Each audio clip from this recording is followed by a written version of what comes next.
Okay, so I've been asked by quite a few people to do a video series of the making of a rod. So today we're going to start off and we're going to look at the actual bamboo that we use to make these rods. Now there's many different types of bamboo, but the only one really that we use for rod making is called tonkin bamboo, and it comes from a small region in China. When we're selecting a pole, one of the main things we're looking at, firstly, the weight of the pole.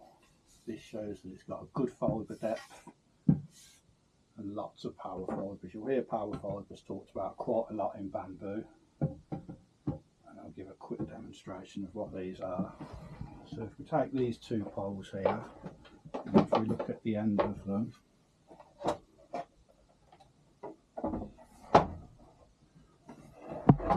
what we're looking at is this big, thick, deep line of dark fibres. Now these are on the outside of the cane, and they gradually get smaller as they go towards the middle. If we look at this piece of cane here, oh, this is probably a better piece to show you. This piece of cane, not so good quality. You'll see a very thin layer of power fibres there, and a big layer of the white, less dense fibres. Now this piece of cane wouldn't be one that I'd choose to make a rod out of, mainly due to the fact that it hasn't got a very good depth of fibres. Some of the other things that we're looking at on the bamboo, these lines here, we call these nodes. What they do is when the bamboo is growing, it gives it support and stops it being blown around by the wind so much. Now these do cause a bit of a problem in the rod making progress, as we'll see later on. But what we're looking at is nice neat nodes that don't stick up too far. So these are nice and flat on this piece of rod. And then the distance between the nodes. Another thing we're looking at is damage to the cane. As you can see, this one here has been damaged, probably by the bamboo farmers in China with the machetes. What this does is it damages the top surface of the cane and pretty much makes it unusable. For the two reasons we've shown of the power fibres and the damage, this pole here will probably be discarded and never used for rod making. So if we get a look at a slightly better pole, maybe this one, we'll see again we've got the nice small nodes. We have got a few small marks here. These are what we call watermarks, and they're basically just formed when the bamboo's drying out after being harvested in China. Small drops of water have probably got on it and the sun's shone on that and just made a small mark. Most of these will disappear when we remove this top layer of bamboo that we call the enamel later in the process. Another thing that we look out for is what we call bug marks, and you'll see some of these here. These are where small insects, bugs, flies have landed on the cane while it's growing and basically eaten into it, and you'll see these go way beyond the surface of the cane, and again these render this part of the bamboo unusable. Fortunately on this culm of bamboo there's only a couple of very small ones right at the bottom, so we can probably chop this off here and use the rest of the pole for rod making purposes. Now if we get a piece, and what we'll do is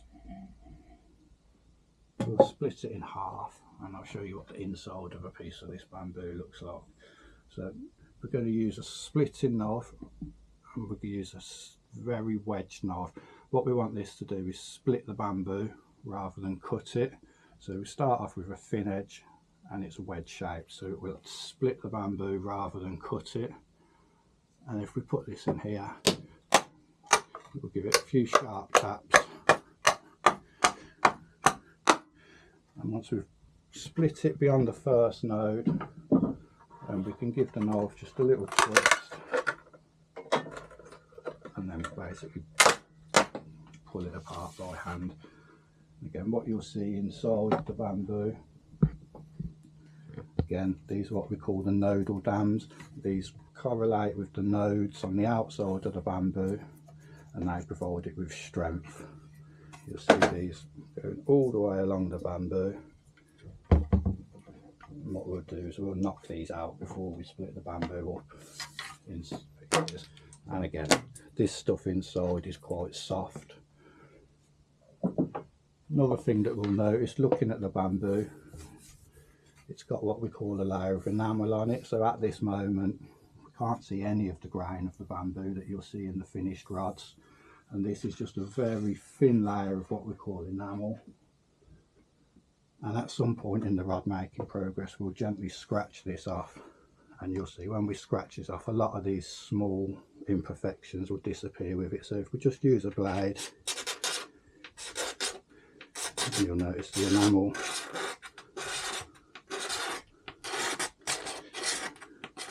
is a very thin layer. And now we've got through the enamel, and again that small imperfections disappeared, and now we can see the grain of the bamboo underneath that layer of enamel.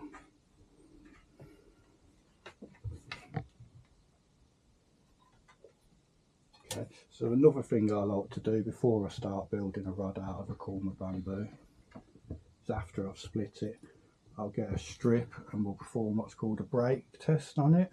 So this is a piece of bamboo from another corn which has already been heat treated and flamed, and what we'll do, we'll bend it.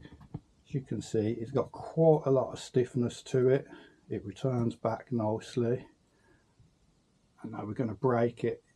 It takes quite a lot of pressure before it's even starting to break, and what we're looking at is for a nice slow gentle break. And as you can see there, it's breaking into very small individual fibres rather than being a clean break. And when the bamboo's formed, all of these fibres interlock with each other, and this is what gives the bamboo the strength. And you'll notice as we get through the power fibres to the white piffy bit on the end, then it will break more suddenly. And what we're looking for is nearly like a little paintbrush of bristles and fibres on the end, and that shows that the bamboos of a good enough quality to be used for making rods. So the next part of the process will be to split this bamboo up by hand into strips to build the rod that we're going to build. We'll go through that in the next video, and we'll split this corner bamboo down. Each rod section takes 6 strips of bamboo which are planed and then glued together to make a rod. So in the next video we'll split this bamboo down and talk about dealing with these nodes.